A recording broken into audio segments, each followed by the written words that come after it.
Alors voilà. Rabbi Chia, Zohar, de Parashat Béar. Rabbi Chia et Rabbi aussi, Avoazli Beocha, ils marchaient en route. Pagou Be'aou Torah, ils étaient en face des montagnes. Ashkachut Regavre d'Avoazli. Il y avait deux hommes qui venaient en route. Adeachi Chamou Chad Balash Davati. Et troisième qui arrive.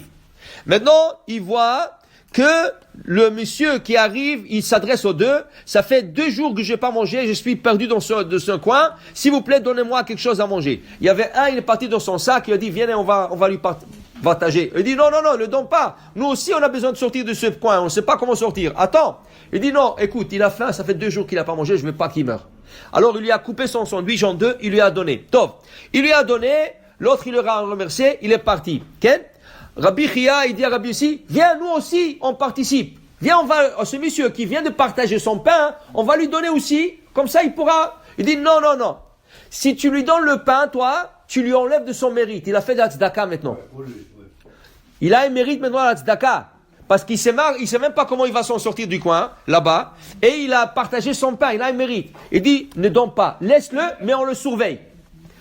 Les 2 messieurs sont partis et les 2 rabbins sont derrière eux en train de surveiller qu'est-ce qui arrive. Celui qui a partagé son sandwich, il était fatigué. Il était fatigué, il a dit à son ami, écoute, j'ai besoin de me reposer un peu. Je te dis, tu as donné ton sandwich, maintenant tu n'auras pas assez mangé, tu n'auras pas la force de continuer, mais moi je ne peux pas t'attendre. L'autre, il a continué, il l'a laissé seul. Qu'est-ce qu'il a fait ce monsieur?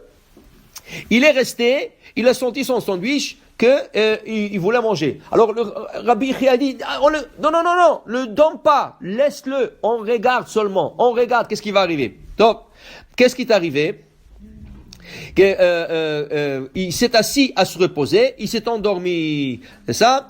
Alors il dit ici, il y avait un serpent, il voulait mordre ce monsieur, et là il y avait une pierre qui est tombée de la montagne, et là elle est tombée sur le serpent et l'a tué.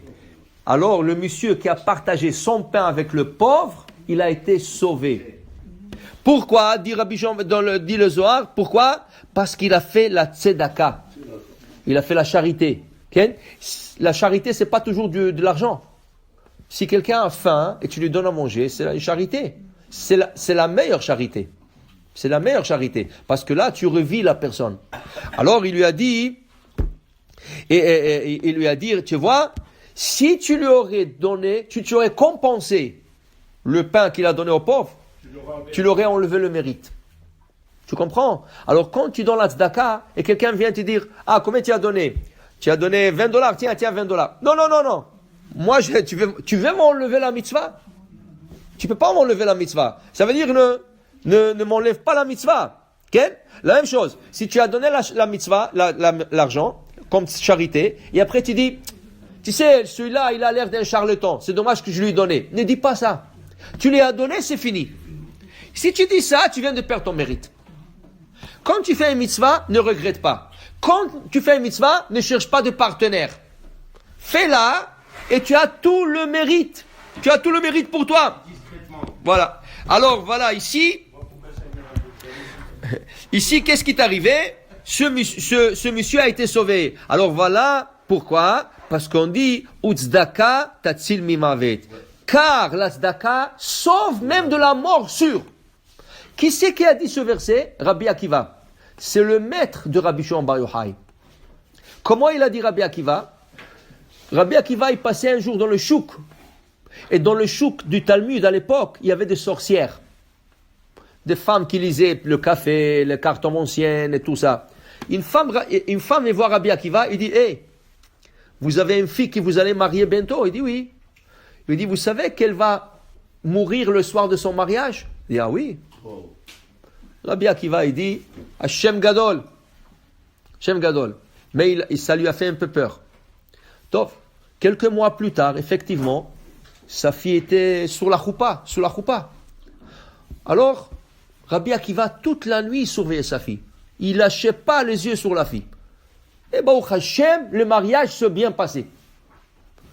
Le lendemain matin, tôt le matin, il vient, il tape à la porte. Oui, papa, j'arrive. Elle ouvre la porte, il lui dit, tu es vivante? Il dit, papa, c'est quoi la question là? Il dit, mais papa, pourquoi tu viens si tôt? Attends, je suis pas, laisse-moi m'habiller un peu, laisse-moi me dresser un peu. Il est parti de la chambre. Et elle pousse un cri. Ah! Elle dit, Rabbi Akiva, qu'est-ce qu'il y a? Il court. Elle a sorti une épingle qu'elle mettait dans ses cheveux. Ils n'avaient pas de boîte. Alors elle le mettait, elle l'a mis dans le mur. Pour le garder, dans le mur. Elle a sorti, qu'est-ce qu'elle a sorti avec? Un serpent. Et l'épingle était dans l'œil du serpent. Mort. Il était mort. Ça veut dire qu'hier soir, quand elle a posé son épingle dans le mur, elle a mis l'épingle dans l'œil du serpent. Mais ce serpent, il aurait mordu la fille, le soir, il l'aurait tué. Il dit, Rabbi Akiva, dis-moi tout de suite, tu aurais dû mourir, je sais. Mais dis, qu'est-ce que tu as fait hier soir? Il dit, hier, c'était le mariage, papa, tu étais avec nous. Il dit, non, mais qu'est-ce que tu as fait de spécial hier soir? Je sais pas. Alors il dit, je sais pas, si je me rappelle bien, il dit, il y avait quelqu'un qui est venu, il dit, il y a un mariage ici, je lui ai dit oui. Je lui ai dit, Baruch Haba, je connaissais pas ces messieurs. Il dit, Baruch Haba. Il dit, il n'a pas à manger, oui. Je suis parti, je suis sorti de la cuisine, je cherchais du manger, et je lui ai donné. Il a mangé, il s'est rassasié, il m'a donné une bracha, il est parti. Il dit, voilà, tu as fait la tzedaka. Alors Rabbi Akiva a dit ce verset, Utzedaka tatzil mimavet. Tu t'es sauvé de la mort grâce à ta charité que tu as donnée à ce pauvre à manger. Et voilà, l'autre monsieur dans le Zohar aussi, il a été sauvé. Pour dire, quand tu donnes, même s'il y a un décret sûr de mort, tu te sauves de la mort rien grâce à donner la tzedaka. Alors la route de Rabbi Shimon Bar Yochai et Rabbi Akiva, tout le Tanaïm, Tzadikim, Yagen Alenu, Amen, Ken Yiratzon, Nishmat, Simcha, Bat Rachel, Rabbi